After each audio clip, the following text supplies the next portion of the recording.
What does world-class real estate look like to you? You've got to have the customer focus. It looks consistent. Understanding the role that you play, but also understanding your own business. I think estate agency is a really easy job made difficult by the people who work in it. When you've got clients that you've worked with before and they are proactively and actually going out there telling people how good you are, being your advocators, bringing you more business recommendations. Fundamentally starts with relationships. This episode is sponsored by Iceberg Digital. Hello and welcome to another episode of the World Class Real Estate Podcast. As you know by now, my name is Matt Well. I'm joined by Mr. Ian Macbeth. How are you, mate? Good. I gave you a delayed thumbs up then for the record. I was like, oh. Zoom gave me an extra click than normal. I was like, oh, that's thrown me off key, which happens in the summer holidays, doesn't it? You get thrown off key a little bit from time to time, like we are today, 15 minutes later than usual. It's always a little bit of a juggle when the kids are involved, and phones tend to be a little bit quiet with obviously people on holiday, but I can't complain how we're going at the moment, I don't think. No, and we've been busy because we're recording the intro and the outro for obviously an episode that we did the other day, actually, because we ran out of time because we were talking so much good estate agency chatter with the one and only Gareth Southgate. Yes, yeah. For those that don't know, Gareth Southgate is an estate agent. He's going to be on today's podcast, and I think you've been really keen to get Richard on, haven't you? Actually, because Richard's part of our mastermind group, but he is in that position where we don't get to speak to loads and loads of agents like this, in that he is proper owner operator, going out, doing all the valuations, motivating the team and doing all of that. So I think it's going to make for a really interesting, but also really informative chat where you can take stuff on and just implement it, just those little golden nuggets throughout. It's one of those implementation episodes, I think. Yeah, definitely. I think there's a lot of value in someone that's owner of a business on one arm, but actively out in the living rooms doing the estate agency. You know, they're almost like the branch manager, valuer and the owner at the same time. And I think it's quite a sweet spot in our industry where normally the best comes forward because you've got kind of two different sets of vested interest. You're not just listing for figures, you're listing for profit, and you've got your business mind on in the living room. So you're kind of trying to do the best for everyone. And I think there's not a lot of those. It's a very minor percentage of the industry. So yeah, looking forward to everyone listening to the chat that we had with Richard. Obviously we know the conversation and it's well worth a listen to.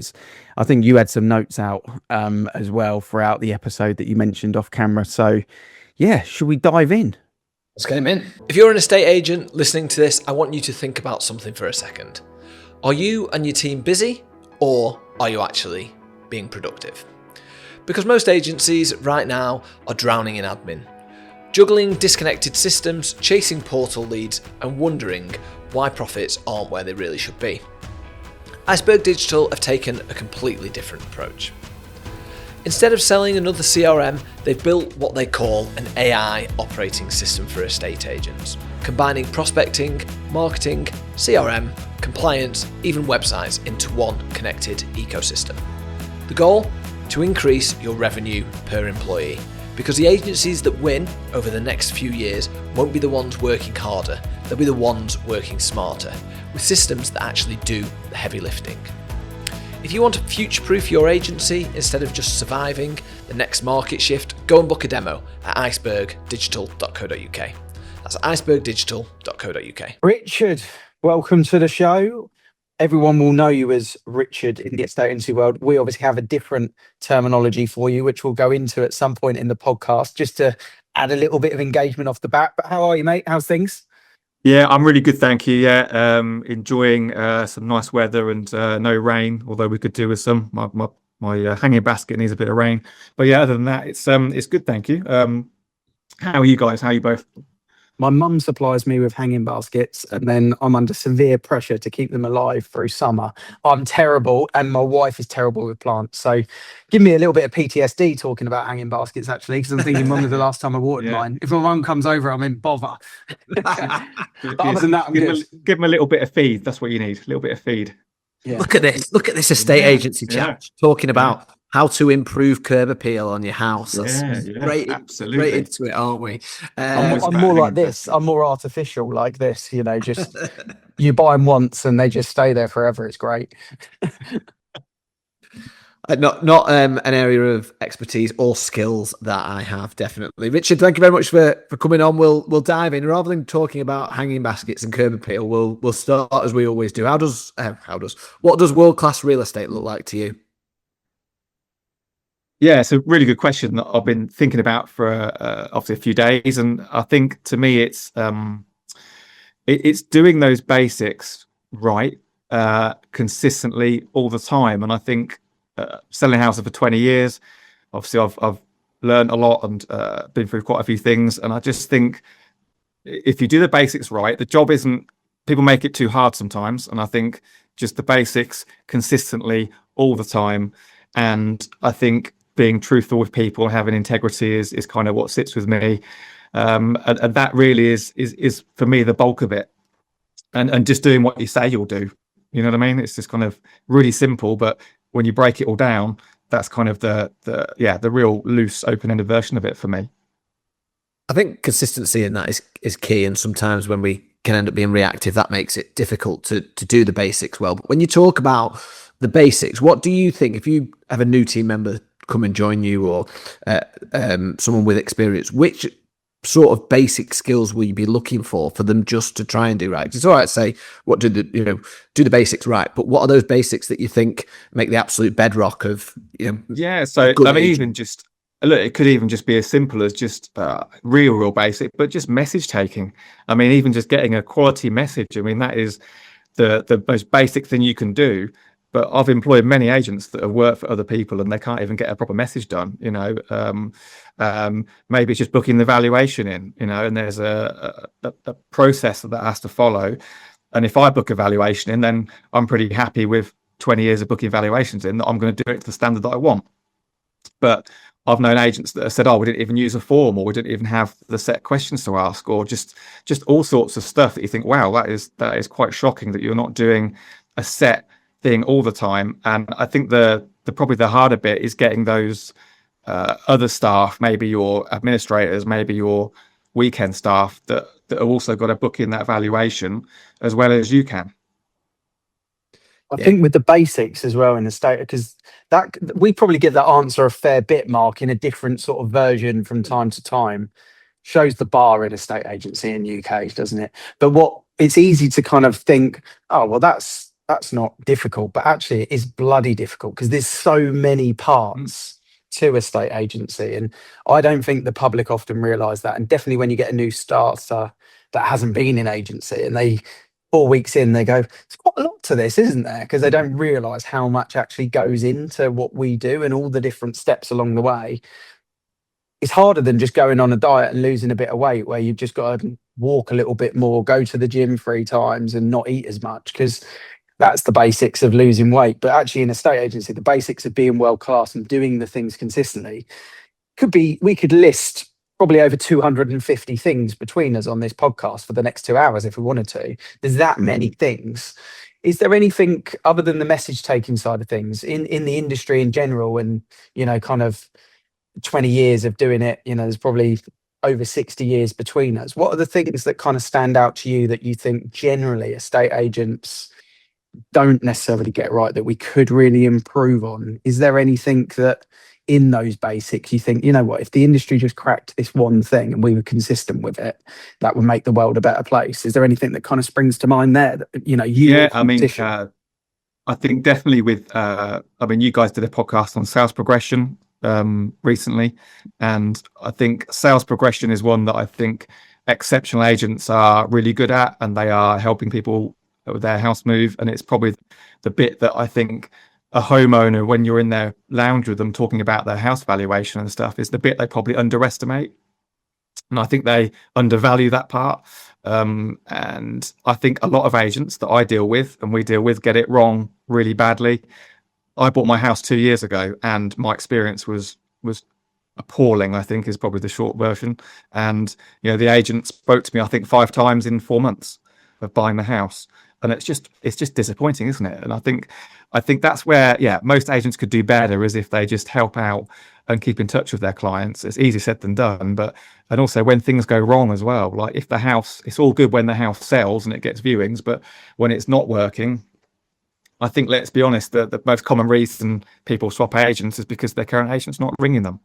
The vendor goes into witness protection, and the staff aren't calling them. It's mad, isn't it? They spend all that effort getting the instruction and then don't actually ring the client afterwards.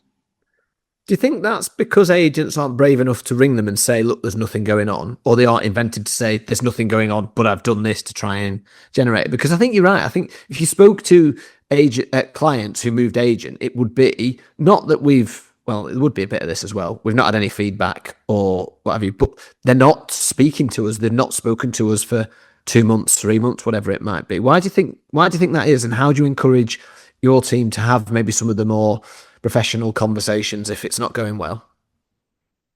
Yeah, and I think, look, it's like all things. All of this is, as Ian says, the basics is easier said than done. It is incredibly challenging to get those basics right all the time with all of your team. It's a big task and takes a lot of training and effort, and it's never going to be perfect, maybe, as well. But I think it's better to. They always say, like, if the client's ringing you, then you're already behind. And at the end of the day, if you're ringing them and having a chat with them proactively, and just agreeing maybe a service level with them as well. So, like, I think we try and say to the client when they're onboarding, right, when do you want me to call up with you? Do you want it a week? Do you want it 2 weeks? What do you want? And get them to agree. And that way, because every client's different. Some of them want it every week. Some of them want every 3 weeks. It just depends. So we try and set it with them, and then we can then diary it forward. And then just, that's the thing, isn't it? You've got to keep to it and do what you say. So if I say, right, Mark, I'm going to call you next Wednesday, and we'll catch up every Wednesday at some point, you're expecting that from me, and if you do it, then you'll think, okay, yeah, Richard's actually doing what he said. Yeah, it's good. So I think just having a basic schedule of that is really important. I remember sort of early days agency, we had one of they weren't a corporate, but they a big independent that looked like a corporate. You can probably work out who that is. Starts with a H, ends with a T. And effectively in the high street, they were very, very average in the area that I worked. The statistics weren't fantastic. You could not get a listing off them. They weren't selling them. You could not get it off them.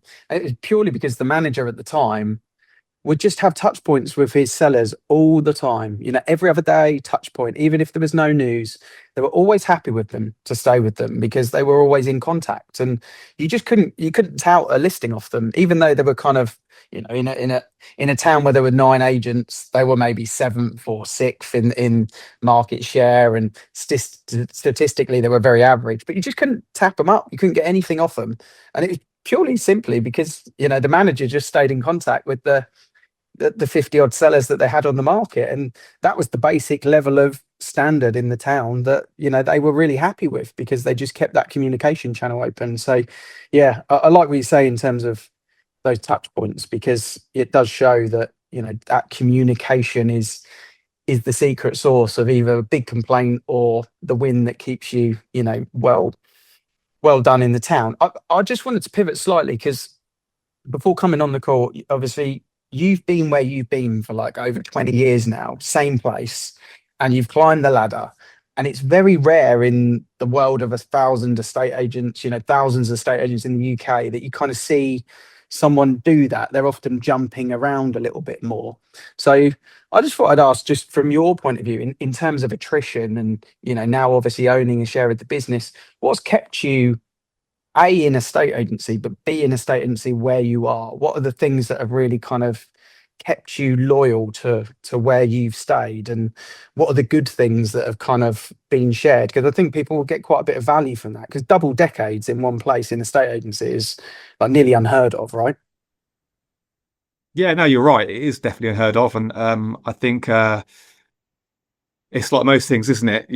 I see people all the time that are jumping around, as you say. They're a couple of years at each office, then they're going somewhere else, and it never looks great. And I suppose like starting right at the beginning, like I just, like most things, I didn't plan to do this job. But my older brother is an estate agent, and 2006, he was like, look, we're really busy and can you help out? And I said, yeah, I'll come and help you for the summer or whatever. And in the end, I kind of just, I really enjoyed helping people with their house moves and doing stuff. And I thought, well, maybe in the future, one day, maybe I'll have my own business or a share of a business. And that was kind of the long-term plan.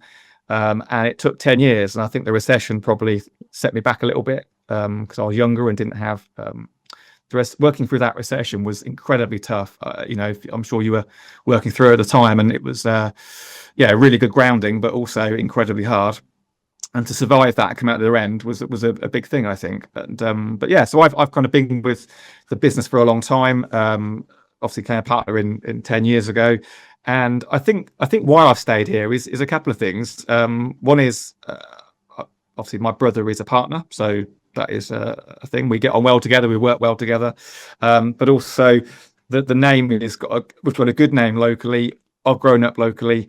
I have a lot of pride in this job and the business. So talking a little bit, just tracking back to like, if people don't get their updates and they withdraw their house, I'd much rather hold my head high that I've spoken to them when they wanted me to throughout a few months. If they decide to not continue with our business and they disinstruct us from the instruction, then do you know what? If I've done the best I can do, I can't do any more, and that's fine. But for a lot of agents, they haven't even tried. They've let the client walk away, and they can't hold their head high with that. So for me, it's a lot of it about it's pride for a local area. I've got a shop on the high street, an office in the town I grew up in. So for me, it's quite a local thing. I like being here. It suits where I am. And I like our brand and our business that we have. And we've built, a good business with 3 branches and a large lettings portfolio. So how important do you think it's been for clients over that period of time? Because I think sometimes estate agents underestimate how staying in one place, staying in one branch, being, even if it's branch manager level for the same, for 10 years, 12 years in one place, how much business that actually brings by not chopping around. Do you find that, the phone rings or you get a WhatsApp or you call and it's just, oh, Sue's recommended me to speak to you because you sold her house, blah, blah, blah. Do you get a lot of that kind of wheel now turning that's just not easy business, but it's, you've done the graft to earn that easy lead that comes in? Is that a real kind of win for you, would you say? Definitely, yeah. I think absolutely. And it's great, like you do people. What I find is I can remember the house, I can remember their faces. Sometimes I forget their names because obviously you're dealing with thousands of people. But I had someone ring me last year, and I'd actually done a house viewing with them 10 years ago, and they rang up here and just said, "Look, you can value our house." I never even sold them a house, but they just said, "Look, we appreciated you showing us around last time, and we thought you were really good. And do you mind valuing our house for us?" And I said, "Absolutely." So they put it on, we sold it, and they moved to Norfolk. And I think it's. Yeah, when you're local, I've also dealt with a lot of people that I know through whether it's school or previous employment or sporting groups. You get to know quite a lot of people as you go along, and it's a nice thing. And one of my co-directors at our other branch, he's been with the business for 23 years. So we've got quite a lot of people that have all been in it a very long time, and that's usually a good sign, I think. But it definitely helps you. I mean, because you deal with people consistently. And also, the area so well. That's the other thing. Your local area incredibly well, and you can kind of try and help out with the community and all the bits that you need to do as an estate agent. So I think it's really important that you kind of the community stuff is not to be. Yeah, like I think about sports teams. So we do quite a bit with grassroots teams, and I don't do it to get anything out of it. But we had a rugby team that we sponsored, and 10 years later, I've probably dealt with 3 or 4 of the parents of the children that were there, and they didn't. It wasn't about buying the shirt for them. It was about giving us a bit of time to them and spending time at their presentation evening and giving them the awards and just taking our time out to donate to them. And sometimes it's about the time and not the money. So just being here a long time, I wouldn't have that if the sponsorship of a football team is not short term, it's very long term. And we've had many people that have come back to us 10 years after sponsoring their kids' teams, and we've had some business from that. But it's not necessarily why you do it, but it's just a byproduct, isn't it? Yeah, 100%. like you say, that time spent in one place, you build that reputation. And you mentioned that viewer that came back after a long time. And I want to circle back to something you said about having pride in your work, because I think if you do have pride in your work and you lose business, like you say, you can then say, well, I've done everything I could. I can sleep at night. That's fine. But also it means that when you are going out and doing the viewing 10 years ago or what have you, you're doing your very best job. And obviously that's appreciated by people. How do you instill that same level of pride and effort within team members, particularly younger team members that might have just joined the business? Because it's something I think that is quite hard to teach. Yeah, I think you're right, and it definitely, like all things, isn't it? You have to kind of lead by example and try and be try and show them the way. So even like one of my little pet hates is walking again, going back to basics. It's walking into an agent's office and seeing how you are welcomed, and that is always. I think it's always really rubbish. I know when I've been in to get keys off other agents, they don't know who I am necessarily. And they're all kind of at their desks, hidden behind there. Maybe they're sat eating their lunch at their desk. Who knows? All sorts of weird stuff, and they're very cold places to walk into, I think. So I think even just that, I know if I stand up and walk around and greet the customer like they're walking into my restaurant, and being really helpful and smiley with them, then it rubs off, and the guys see that, and I think that's really important. So you've got to lead by example with it. On viewings and things, you're right. Like, can you make them all do it? It's really hard. All you can do is train them, go out with them, let them come and shadow you, and just revisit it now and again to make sure they're doing the right things and give them the right information. So like I spent, perhaps some years not having information about the homes we're selling. And now we have frequently asked question sheets. We know how old the boiler is, which way the garden faces. We know how long the sellers have been there. It's all the basic stuff that we should know, but actually, in my experience, and I've bought a few houses through different agents, no one does it. And it's just the least you can expect of your agent is to know the basic things about your home.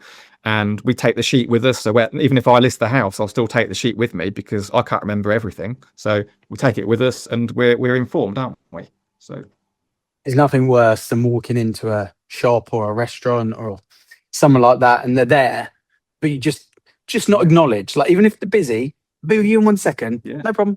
But just to almost kind of blank eye contact, I often just walk out. Is a real pet hate of mine, because it costs nothing to just give someone a nod. And you do find that with agents. The best agents are trained on how to greet people, and sometimes you don't see it. You don't want 5 agents jumping up to the front door to try and nick the applicant, because that's a bit awkward in its own right. But you want someone to get up with a bit of enthusiasm, because that's the first touch point, isn't it, when you walk through the door? So I think it's a great point, on these simple things that we can get so wrong, but also can make such a difference when you get it so right. Much like the client that you did a viewing for 10 years ago, think how many viewings they must have had in 10 years with different estate agents, but you're the one who stood out a decade later that they hunted down and called. And that's gold. That's what world class is, right? That is the world class definition. In terms of the market at the moment, Richard, you're in the thick of it. I think you do the bulk of valuations in your office, right? That's correct? I do. That's right. Yeah, I'm so right on the front line. Yep. Front line in it. What's the conversations in the living room, for July? We've had heat waves, and we've had World Cup, and we've had a prime minister change, and mortgage rates rocketed last month. But stuff is selling. So what's kind of the conversation at the moment, on the tools, on the front line with clients in your area at the moment? What are they saying? What's the feedback? Yeah. So I think we've had if I think about this year for us, we've actually had an okay year. It's been pretty reasonable. Market felt pretty good. We had a really good April and sold above average for us, which is great. But in the last 4 weeks, it's got a little bit tougher. We've just felt the pinch a little bit in the last 4 weeks, and I think a lot of homeowners I'm meeting are actually aware of this. They're kind of knowing. Like, I saw a guy yesterday, and he said, "Look, I know the market's a little bit tough," and I said, "Well, it is tougher, but it's only tough. It's how tough you want to make it. People can sell. Buyers are out there." But they're just cautious because they have lots. In our area, the average price is about 270 for a 3-bed semi, so we're not an expensive area, but people are now paying out maybe £200 a month more today than they were back in March, because their mortgage is a little bit more, their fuel and their cars a little bit more, everything's a little bit more. So they have to be aware of that. And I think quite a few of the homeowners are, they're getting it. Some are perhaps even too far the other way. They think the market's terrible and it's almost making them reconsider whether they want to try. But I think if you're, like all things, you're sensible with your pricing, and you can get some honesty from some agents, and that's always the hard part in itself, about your pricing, and then actually you've got a really good chance of moving. And I tell you now, I'd much rather move if I'm selling and buying. I'd much rather do it now, where I can actually sell my house. I've got a bit better choice. It's not a frenzied market like 21 or 22, and you've got a better, more important is you find the right house next. And I think actually I'd rather move now than 2021, that's for sure. Yeah, that's a really good point, actually. I never thought about it like that, but or I've not thought about it like that recently, but probably a decent conversation to be having with clients in the living room. One of the things that we've noticed in the market at the moment is we are struggling to generate any urgency from buyers. I had a conversation with a buyer this morning, and they came in the office on Monday, viewed one of our properties on Monday, went really well. Girlfriend came and viewed it yesterday, went really well. You're thinking, right, okay, we're going to get an offer on this property today. And he just goes, yeah, we quite like it. It's on the short list. We're going to try and view a few others.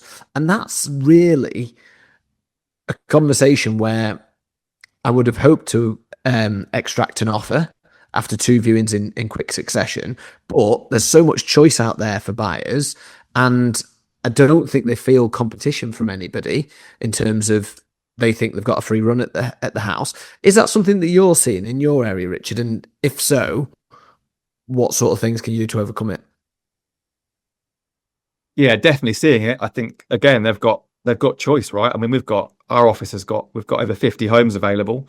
People can choose what they want, and they're definitely, I think, also on stuff that needs work. They're actually being much more cautious of now, because they know it's going to cost them a lot more money to update them. So and some houses, I've got one at the minute, have 30 viewings, 30 viewings on the house, and it's a lot of viewings. It was sold 3 months ago, chain collapsed, buyers then given up, but 3 months ago was probably easier than it is now to get that same price again. And people just say, do you know what, it's going to cost me 50,000 to update that home, and they haven't got the 50k. That's the root to rally of it. So I think for us, if the house is exceptional, then it's more likely to pick up the buyer and work with it. But yeah, it's tough. Like, you can't force them, but we're just trying to explain to them, like, especially if they're worried about, like, we've had a few applicants saying, oh no, we're worried about the war in Iran and how it's impacting us, and we're just not going to buy. But at the end of the day, like, we're trying to explain to them that there's always something going on. Like Ian said, there's a World Cup, there's a heat wave, there's always something that you could blame the housing market on. There's always going to be wars, because there are men in the world, so there's going to be wars, right? And I think you can only do so much. So at some point you've got to think, well, actually, can I afford it? Are you renting at the moment? Do you want to keep wasting money if you're renting forever? There's nothing wrong with renting, but for a real long term, hopefully you want to buy somewhere. And I think it's just trying to get buyers, in that mindset, that it doesn't always mean that you shouldn't buy. And actually, the market right now, if you're buying, you've got the pick of the bunch, and people need to be at. But yeah, they've got a lot of, they can choose what they want. But I would agree that trying to push them into it, trying to get them to commit is definitely tough. They've got to really see the one that floats their boat, and they know they've got time on their side. So it's when it's a fairly heavy buyer's market, there's only so much you can do with it. But I think we're just trying to keep in touch with them, and if they say, look, we like it, we've got a few more to see, again, it's just the basics of just catching up with them next week and seeing what they're doing, not actually just leaving it, and then updating the seller on where they are. It's such a simple thing, but I see it missed all the time. I think in terms of where we are at the moment, you mentioned earlier about going through the recession, kind of 07, 08, 09 period of time. And for me, that was the most valuable lesson I've ever learned in the estate agency, working and operating in that period of time.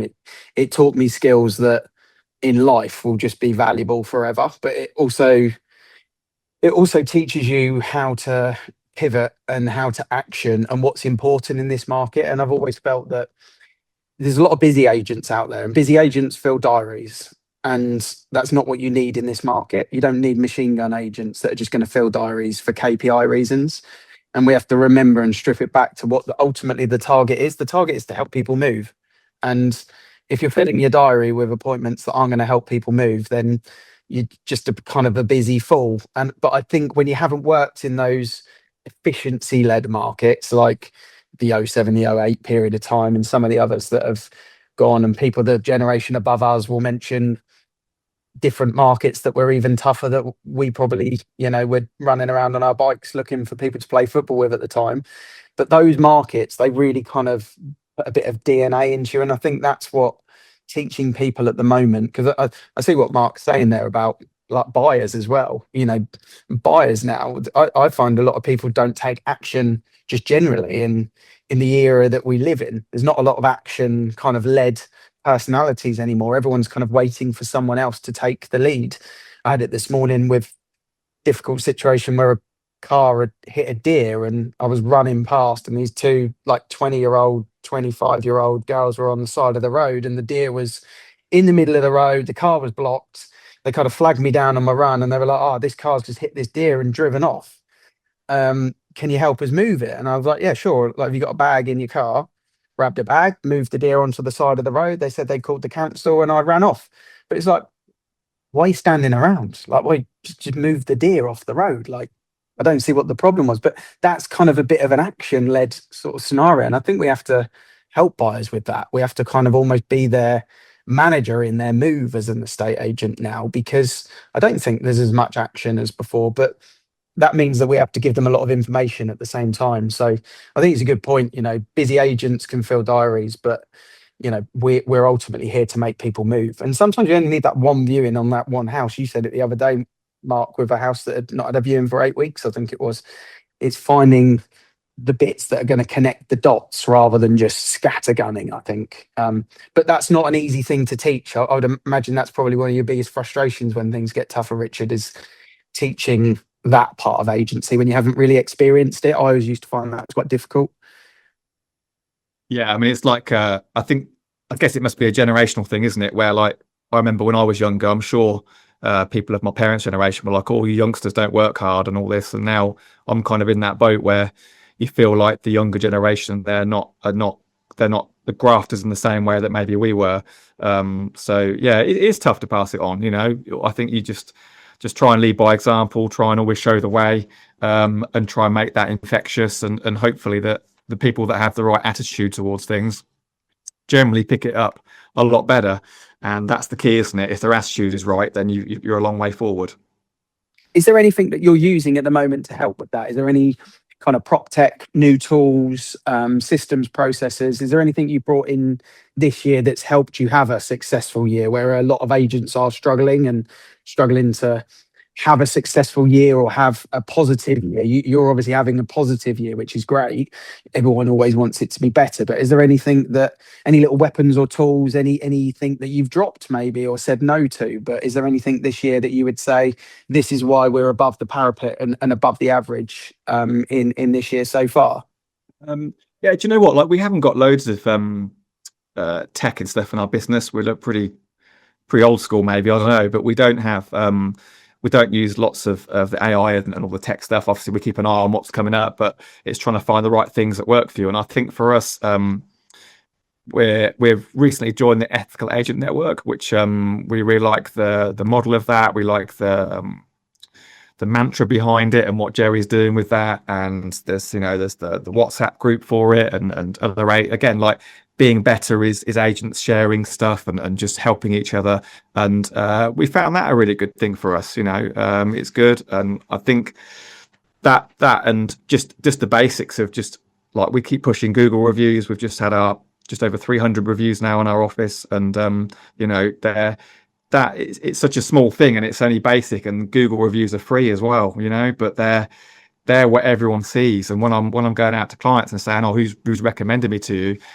A lot of cases it's Google. If it's not a recommendation, it's Google. And I think I think for us, we've had lots of other attempts at review sites and different platforms that we've paid for, but the Google review is the king, and for us, that has a great influence for us. So driving those reviews, it's so hard to get them to leave them, but I think if you can get the process right, to try and get them to put them in, we're now over at 300, which is great, with the most reviewed agent in our area and with the highest average rating, and we think that is a good way of getting people to call us in the first place. I love I think that, 'cause that's your thing, isn't it? That's your identity. That's what a lot of agents struggle with, that we talk to, Mark, all the time, is what's the thing, and if your thing is we're the most reviewed agent with the highest rating, that's your answer. We were talking about it upstairs actually, and someone said, that frustration that people still think all agents do the same thing, but that's the answer to that that's the caveat to that horrible phrase that I hate to hear. I love that. I think that's great, Richard. It's nice that you've got that label attached to the business. Sorry, Mark, you were going to say something. No, I just really like how it sort of circles back to how you started, which you said it there, it's quite a basic thing, but it's dead easy for team members not to do it, or to not chase it if the review isn't left after the first question. It's something that we've got, some of our team members that are really good, and we're at 150, which was sort of one of our aims at the start of the year to get to that, but half of yours. So, obviously, having the number as having the highest number and the most reviewed agent is that really nice something to hang your hat on. But you talked a little bit about leadership, and just before we go, it would be criminal of me not to mention your leadership skills. So within the mastermind group, you've got quite the reputation for taking England through quite a dark period in the life of the football team and bringing them out. And obviously, you've been immortalized in the Dear England TV show recently. So just how many instructions do you get on the back of looking exactly like Gareth Southgate? It's just mental, isn't it? Like, I don't get it quite as much now because he's he's not the England manager anymore. It's not that common, but I can tell you that I've had it obviously from you lot for the last 10 years, but also I've had I was on holiday in Mallorca when the Euros were on 2 years ago, and I was walking down the local street where we were staying, and some guy just shouted out, "Your tactics are rubbish," and he was like heckling me. And I took it back and I looked at him, and he obviously smiled. And but even just like the local GP, the GP said, "You look like Gareth Southgate." I said, "Thanks." And then I've also had it in Iceland, paying for some ice there's a little while back for the guys in the office, and she goes, "You look just like that England manager." And I said, "Yeah." So I've had it a lot. I get it a lot, but a little bit less so now. Yeah, it's joys of having a receding hairline and a big nose, unfortunately. I mean, the social media video that you could put together off the back of this, I'm surprised it's not being used yet. If it was an avocado thing, we'd have used it years ago, but there's got to be something that you can take. I think April Fools next year is your target to have some sort of really cool 30-second clip. So that's the challenge off the back of the podcast, is what viral video can you make? Because I would imagine it will win you business in its own right. So it's always great to have a lookalike. I obviously get a lot of the David Beckham, Brad Pitt, George Clooney sort of vibe going. No, I don't at all. No, it's normally, for me, it's Sesame Street with the eyebrows. So hey Bert, hey Ernie, one or the other, you can take your pick. On leadership though, in terms of steering the boat, we did a podcast last week where we were talking about processes and how to make sure that the back end of the year is successful. With you steering the ship, being an owner of that business, where you are a partner in that business, is there anything that you're really kind of narrowing down on or really hammering down with the team to make sure that that positive momentum continues and that you end 26 in a really positive way? Is there any kind of message that you're giving to the team on a weekly basis that's kind of keeping the ship going in that direction at the moment? I just think, look, it's like anything, isn't it? We try and work towards the fact that we know what we need to do each month, and we're pretty consistent with it. Obviously, you get some months you have a little better, some a little bit worse, but we know roughly where we need to be. I'm not really driven by the market share per se, because I think you can get obsessed with all that. It's not about that for me. It's just about, we know what we need to do, and that's what we work towards. We tend to look at last year's, and it's pretty straightforward, isn't it? But we look at last year's stuff and the year before that, and try and use those as a guide. But I think for us, really, once the summer's over and people are coming back off their summer holidays and stuff, and perhaps September, October are normally good months. I think for us, it'll be trying to get some of the stock we've got in over the next 6 to 8 weeks, touching in with those clients regularly to try and prep them for that necessary price change. If they're not quite happening, it's not happening for them, they need to think about it and align them that September is a good month. Because usually it is. I've done 20 of them. They're usually pretty good. And I think we'll be trying to align the stock to try and get them in that place. Because we all know that if you just ring up a client and say, look, Mr. Vendor, your house is too much money and you need to price change it. If that's your first conversation, it's just not going to happen. You need to just tee them up gradually over several conversations and try and explain it. And I think that for us will be key, because I've got over 50 homes for sale. So we've got more stock than probably I would want to carry at some point. So I think we've got a little bit of work to do with that to try and realign it. So I think that'll be the key thing, is educating our current vendors, working on what we have got, alongside just the usual, new business as well. But we've got plenty of people there to work with. So yeah, I've identified that Monday, the 7th of September, is kind of the day where the kids have gone back to school the week before, whether it's the Tuesday, the Wednesday, the Thursday, or it gets to the 7th. But the 7th of September is where the kind of next phase of this, like normally a very good market, September and October, I love. And I think if you can be the agent that does a bit of remarketing in August, change some descriptions, maybe it needs some seasonal photography, obviously have a price adjustment in some way or at all. But if you can get those meetings done in August in between their holidays, so that come the 7th of September, in your case, those 50 properties look the best that they can possibly look, when everyone's that weekend on that Sunday night on Rightmove seeing what's for sale and start booking appointments on the 7th, then you've got the head start on the competition. I think that's almost that D-Day. Are you ahead of the game, or are you behind the curve because you only started on the 7th? That's a real key kind of date for people to put in their diary. So the fact that you guys are already thinking about it, I think is great. And that's the target really for me, is what can you do in that next kind of, what should we say, 9 weeks where it's really good, and then hopefully November continues. Nice bit of clarity from the new Prime Minister to say, look, next budget, no change to stamp duty. There isn't really anything that's holding people up now, so let's get cracking really. I know it's the summer holidays, but people move over the summer holidays. No one goes on holiday for 6 weeks, do they? So let's get going basically. So yeah, it's nice that you identify that. I think it's good for people listening to think, right, let's get our ducks in the row for the September market, which hopefully is a really good one. Yeah. Well, I think you mentioned the seasonal photography, and like at the minute, I've put 2 houses on yesterday, and the gardens are yellow because they've got the grass has all gone yellow. So the minute it starts raining, whenever that will be, people have got to get back out there and rephotograph their outside spaces, because it just doesn't look great. And I think it's going to be like snow on the ground, that, isn't it? Probably not something we've had before, but it's a very good point. And I think the conversation about prepping people for price reductions, or prepping them if they're not aligned in the market, this is the time to be aligned. I think that 7th of September, that prep, I think that's really good advice for agents who, this is going to go out probably mid-August. Dead easy to do nothing if they think everyone's on holiday. Actually, let's use that time to make sure that we're set up for success in September. Yeah. Awesome. Right, well, thank you very much for coming on, Richard. Really appreciate your time. It's great to speak to an owner-operator who's at the front line and trying to drive those standards and the basics each and every day. So it's been a really refreshing chat, and it's just some little key nuggets for people to go in and implement throughout, what can be a quiet time in August. So thank you very much. Sure. You're really welcome. Thanks for having us on. Cheers, Richard. Appreciate it. All right. Have a good day. All right. Thanks a lot. A massive thank you once again to Richard Taylor from Richard James Estate Agents for joining us.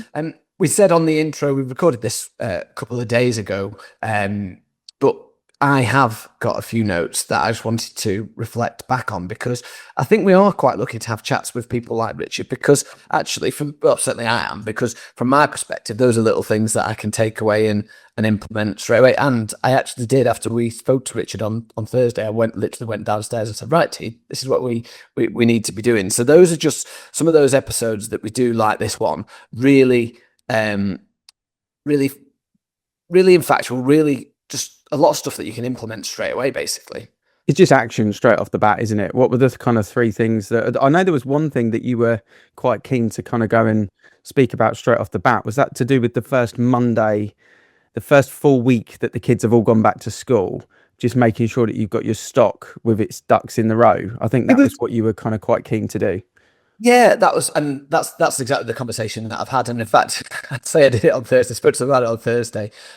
Spoke to them about it yesterday morning. I think I spoke to them about it on Friday morning as well. I think I spoke to the team about it every day since we discussed it. And it is about having those, making sure that throughout August we are having the conversations with people who are on the market to get the stock in the right shape for September. And I think sometimes we know what we should do. We just need that little reminder. And that, for me, from the conversation that we had with Richard, was a little reminder that I've then passed on to the team. Because, yes, we know we should be having these conversations. We know that August is probably going to be a little bit quieter than September. And if we can go into September in the right sort of shape, then that will make the run to the end of the year much more fruitful and much more successful. So actually, it just sparked a little reminder for me. And yeah, like I say, I think I've said it 3 times to the team already, but I'm going away on holiday this week. So I think they're probably looking forward to not hearing me say that. But I really wanted to drum that down, that this period is not just a period just to chill out, take your foot off the gas, but actually have those really proactive conversations. Because Richard was absolutely right. Those conversations about price improvement, it's not one conversation, it's numerous. You've got to be brave enough to pick the phone up when there's nothing going on to have that conversation. So yeah, that was one of the big things about, not just chilling out in August, getting the stock in the right shape. And what was the other stuff I wrote up? Just a simple thing. I noticed I did it yesterday when someone walked into the office, just getting up to greet people when they come in the office. And, that is back to basics, and that the benefit of having the conversation with the owner-operator on today's podcast, because that's a tiny little thing, right? But it's one of those tiny little things that can make a difference, because it could be someone's first impression of you as a business, or their first impression of you in person, I should say, because they've probably seen you. We all know they've probably seen you online now, but yeah, it's that first impression so important. Especially, we don't get walk-ins where we are at HQ, but kind of back in the day when I was active on the agent, we had this, where I was in Bracknell, we had this kind of 3-desk sort of almost sort of ringed around the front door. But the desk here was the one that everyone wanted, because the way that the door opened, it kind of opened to funnel them to this side desk. And then there was 2 here. But we actually had competitions monthly. The top negotiator out of 3 negs got the front desk, got that desk, because obviously when the client walked in, you were the first port of call. So that's how important it was to us kind of back in the day, that not only were you given the opportunity to meet the client first, but you took advantage of making sure that client got a great impression. And, if you got the valuation or you got the applicant registration or whatever, you really spent your time with them, because it was a privilege to have that desk. I see it now where I am, because we've got multiple businesses in our building, how people just haven't had that training. We're on the first floor. Someone will buzz. We'll go to the buzzer. Yep, no worries. I'll let you in. You're buzzing, but sometimes the door sticks. But I just habitually just go down. I'll say, I'll come down and meet you downstairs. So I go downstairs. I'll open the door. I meet them. Who are you here for? I walk them upstairs. Here's the toilets. Here's the kitchen. Do you want a drink? Sit them down in the sort of waiting space. But some of the other people in the teams will just buzz them and walk back to their chair, and they don't care if they get in or they don't get in. So yeah, those basics. I think we forget some of the things that are ingrained. And what I quite liked about Richard's talking to us was there's no frills. Like, obviously he's using certain bits, but he's not like super techie, like AI, kind of spokesperson in the industry like there seem to be now. This is what I do. Like, the basics are this. If we say we're going to do something with the client, I think he said it from off the bat. If I say I'm going to do something, then I'll do it. And that's the key culture that we want to kind of set the tone for in the branch. And, that's as simple as sometimes elite estate agent needs to be, is we're going to do this and we do it. Yeah. And I was thinking about the conversation that we had as I was driving into work this morning, and I was thinking the big the big thing that sort of came across, I think, in that conversation, and that's exactly it, is the trust element of it. And like, we know Richard on a personal level, so that classic do what you say you'll do is exactly what he does. That's he's always at mastermind every time. He always provides value, and he is the type of person who you probably would want on your side if you were selling your house in his area. And that's why one of his things was, we're the most reviewed estate agent, and having that as a point of difference. And that's just from being consistent, right? So he talked about consistency. Being the most reviewed estate agent in your area, it does come down to consistency and attention to details, because that's the thing that's dead easy to forget. So yeah, for me, it was, just those little reminders, and hopefully by the time that this is coming out, it's probably that time in August where people are maybe, phone's not ringing quite, it's dead easy to take your foot off the gas. Listen to today's episode and go out and implement it straight away, because those conversations had over the next few weeks will make a difference to how successful your September is, which can often make or break the year. Yeah, absolutely. No, really good episode, good convo, good reminders, like you say, and I'm sure people were taking a lot of value from this one. Southgate himself, love that. As you know, we do this because we love our industry, want to see it improve and get better. If you have enjoyed it, please shout out on social, reach out to Richard, Ian, or myself. Thank you very much for listening, and we'll see you again next week.